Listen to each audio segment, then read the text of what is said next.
What if I told you your relationships were doomed before they even started? Not because of them, but because of you.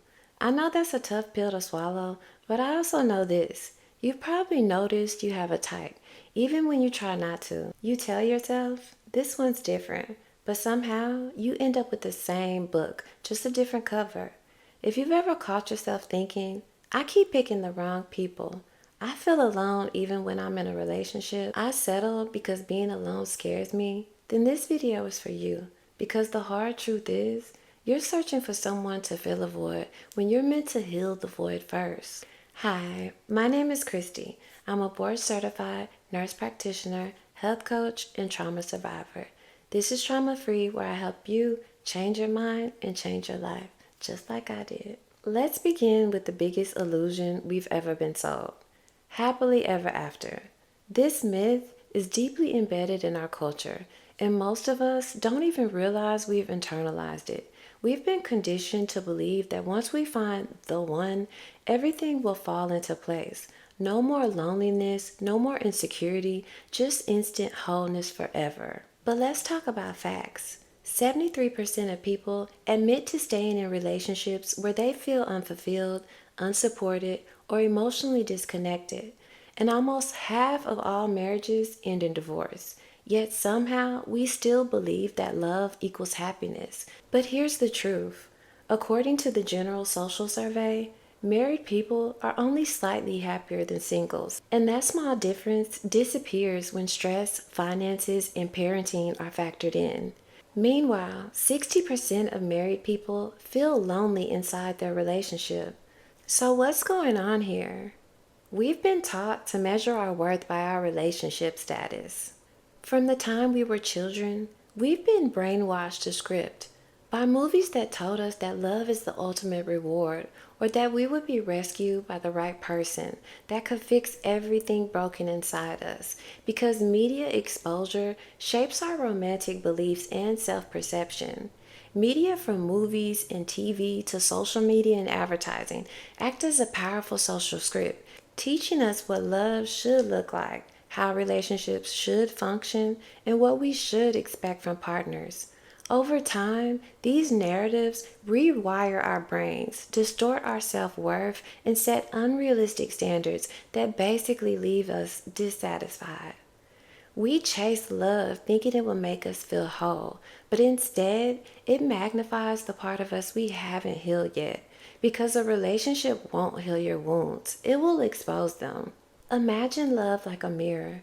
If you walk into it cracked, it won't make you whole. It'll show you every broken piece you've ignored. This is why so many people confuse connection with completion. But being chosen by someone else will never be more powerful than choosing yourself first. Now let's talk about something nobody warned you about: the dating industrial complex, which is the large network of industries, products, and services that profit from romance and the pursuit of love. You might think dating apps and romantic content are here to help you find love, but let's be real. They're here to monetize your loneliness. And this is actually a $3 billion industry built on the belief that love is just one profile away. But here's what they don't tell you: modern dating apps are training your brain to crave newness, not connection, due to the grass is greener syndrome. The more options you have, the less satisfied you feel with any of them. Because why invest deeply in one person when there are 1,000 more swipes waiting? It's the illusion of abundance with the reality of emptiness. Imagine this. You're sitting on your couch scrolling through faces like you're shopping on Amazon. Your nervous system is overstimulated. Your expectations are sky high, but your heart, it's numb, and that's the trap. You're not looking for love anymore. You're chasing a dopamine hit, a tiny jolt of hope every time someone matches with you or likes your story. But that hope, it's borrowed, and it crashes just as fast. Most of us are dating from emotional emptiness, not abundance. We're looking for someone to fix the parts of us that we haven't been willing to face. We say we want love, but what we really want is relief from our own feelings of inadequacy, boredom, fear, or self doubt. It's like entering a grocery store starving. You're grabbing everything, even if it's not what you went in there to get.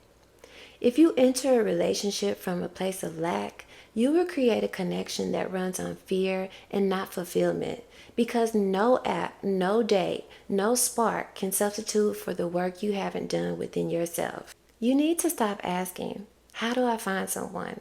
and ask yourself, "What do I believe about love that keeps me chasing instead of choosing?" Because real love, it doesn't start in your DMs, it starts in your self worth.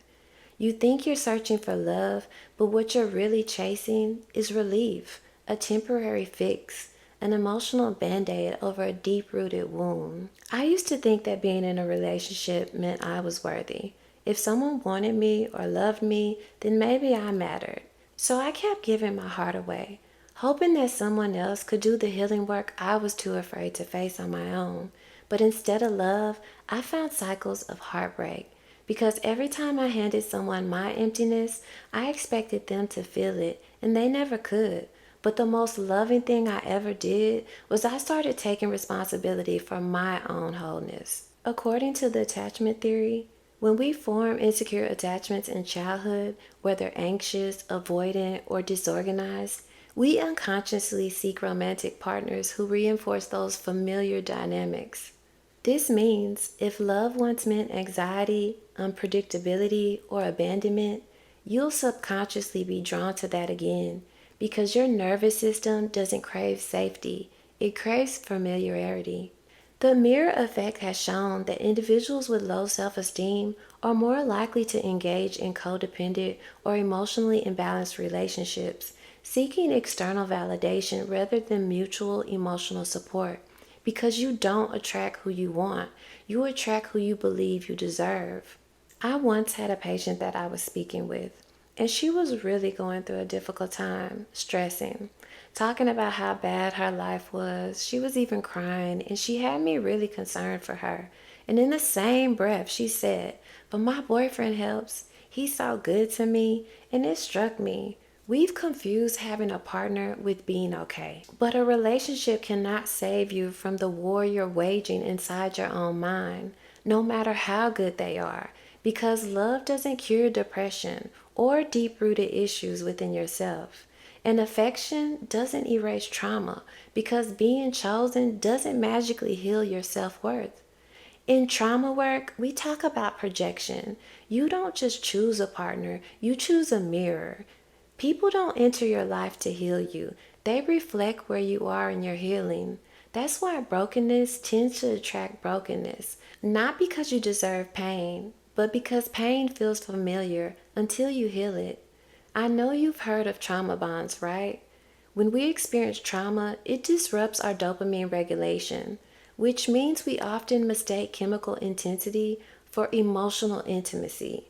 That spark, it might be your nervous system reliving old trauma, not divine connection. And this is how trauma bonds are formed. Short bursts of attention, of affection, trigger dopamine highs, followed by emotional withdrawal that triggers fear, and the cycle just repeats. You're not looking for love, you're looking for escape. Escape from your loneliness, your shame, your self doubt. But here's the truth, no one is coming to save you because it was never their job. It's yours. And when you stop asking others to fill the void, when you sit with it, feel it, heal it, you stop attracting people who treat you like you're disposable. I want you to ask yourself, do I want to be loved or saved? Am I dating from loneliness or from wholeness? Would I want to date someone in the exact state I'm in right now? Because real love doesn't fix your life, it joins your life, and it's attracted by the energy of someone who's already home within themselves. Let's go deeper beneath the surface of swipes, heartbreaks, and situationships. Let's talk about childhood. Because if you don't heal it, you will date it. Because 75% of adults unconsciously replicate the relationship dynamics they witnessed growing up. That means if love felt inconsistent, you chase people who send mixed signals. If love came with criticism, you find yourself walking on eggshells to earn someone's approval. If love meant abandonment, you attach quickly, terrified of being left again. If love was chaotic, calm might actually feel boring. Your nervous system doesn't care if it's healthy, it cares about it being familiar. Picture this: you're 6 years old, you're sitting at the top of the stairs, knees tucked into your chest. You're watching your parents fight below. No one knows you're there, and deep inside, you tell yourself, this must be what love looks like. Now, flash forward. You're in your 30s. You're dating someone who gives you mixed signals, hot one day, cold the next. And instead of running from it, you feel drawn in. Because something about the chaos feels weirdly comforting. That's not chemistry, that's conditioning. Attachment theory explains that the emotional bonds we form with our caregivers become internal maps for how we give and receive love as adults. And unless those maps are rewritten through self awareness and healing, we keep following them, even if they lead us to pain. Let's break it down. Anxious attachment is fear of abandonment. You crave closeness and reassurance so intensely that it can come off as clingy or needy, which often makes your partner pull away. Avoidant attachment is fear of intimacy. You shut down, emotionally distance, or self sabotage as soon as someone gets too close. And disorganized attachment is when you crave connection but don't trust it. You're stuck in a push and pull dynamic that feels like an emotional yo yo, but none of this is your fault. You're just surviving with the tools your childhood gave you. This is what psychologists call repetition compulsion, the subconscious urge to replay childhood wounds in adult relationships, hoping for a different outcome. You're not just dating a person, you're dating a symbol, someone you hope will finally meet the need that went unmet in your childhood. But the truth is, your partner is not your parent, and it's not their job to rewrite the past. It's yours. Healing doesn't come from finding someone to love you differently. It comes from learning to love yourself differently. From becoming the parent your inner child always needed. From speaking to yourself with compassion instead of criticism. From giving yourself the safety, consistency, and affirmation you've been seeking in others. That's called reparenting, and it's the foundation of healthy adult relationships. And what this looks like in real life, you stop texting someone just because you're lonely. You stop interpreting silence as rejection. You set boundaries without guilt. And you no longer confuse intensity with intimacy. And most importantly, you no longer chase love to prove your worth. Because you already believe in your worth.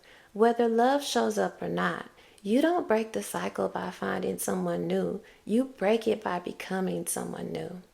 Imagine this. You walk into a room. You're not hoping someone sees your worth, but already knowing it yourself. That kind of energy, it's magnetic. Not because you're trying to be chosen, but because you've already chosen yourself first. And studies show that people with high self-esteem report longer lasting and more fulfilling relationships. Why? Because they're not looking for someone to fill their void. They're seeking someone to build with. Let's break this down psychologically. When you operate from low self-worth, your brain is wired to seek validation at any cost. This often activates your amygdala, the brain's fear center, driving you to ignore red flags, cling to breadcrumbs, or stay in situations out of fear. But when your self-worth is intact, your prefrontal cortex, your logic and discernment center, stays in control, and you make empowered choices instead of emotional ones. Here's a mantra to carry with yourself that I go by. If they're not a hell yes, they're a hell no. I want you to think about your younger self, maybe 6 or 7 years old, standing in front of you right now. Would you let someone mistreat them just so they didn't feel alone? Would you teach them to settle for less than they deserve? No, you wouldn't. So stop doing it to yourself now. When you root your worth in who you are, not in whether or not someone chooses you, you stop chasing love and start attracting respect, alignment, and reciprocity. So what can you actually do instead of repeating the same relationship cycles? Step 1. Face the void. Ask yourself honestly, what am I really seeking from a partner? Because often, it's not love, it's validation. And you find yourself thinking, If they love me, I must be lovable. Or for security, and you believe if I have them, I won't be alone. Or even distraction, and you tell yourself, if we're together, I won't have to face myself. But the truth is, no relationship will ever heal the parts of you you're unwilling to meet because you can't outsource your wholeness. Step 2. Date yourself first. I mean this literally. Take yourself out. Go to a coffee shop, a movie, dinner, a walk outside. You need to sit with yourself in silence, and you'll find that solitude isn't loneliness. It's the space where your real self can finally breathe, and this will allow you to be kinder to yourself. So you won't allow someone else to mistreat you and call it love. And studies confirm that people with higher self-compassion exhibit healthier communication, boundaries, and emotional regulation in romantic relationships. Step 3. Redefine success. Let's trash the lie that success means being in a relationship, because a successful relationship isn't about two halves becoming whole. It's about two whole people choosing each other every day, not because they need each other, but because they see, respect, and elevate each other. And studies confirm people who find meaning in themselves rather than in a partner experience greater long-term life satisfaction, whether they're single or in a relationship. So before you try to find become the one for yourself. I know what it's like to lie in bed wondering when love will finally find you, to secretly hope someone will swoop in and fix it all. But the truth is, you don't need to be saved. You need to be seen by you. Because if you don't stop the cycle now, you'll keep repeating the same patterns. You'll keep mistaking intensity for intimacy. You'll keep calling chaos chemistry. And you'll waste years settling for connections that only mimic love while you desperately search for the real thing. The healthiest love you'll ever attract is the one that finds you when you no longer need it to feel whole. So if you're ready to attract love from a place of overflow, not emptiness, start with the one person you've been avoiding, yourself. And to help you do that, I'm gifting you my free Healing My Trauma journal to help your healing and improve your self-worth. Check the link in the description. It's filled with prompts and reflections to help you reconnect with you, because you're not broken. You've just been sold the lie that someone else holds the missing part of you. Remember, the real work isn't finding someone to complete you.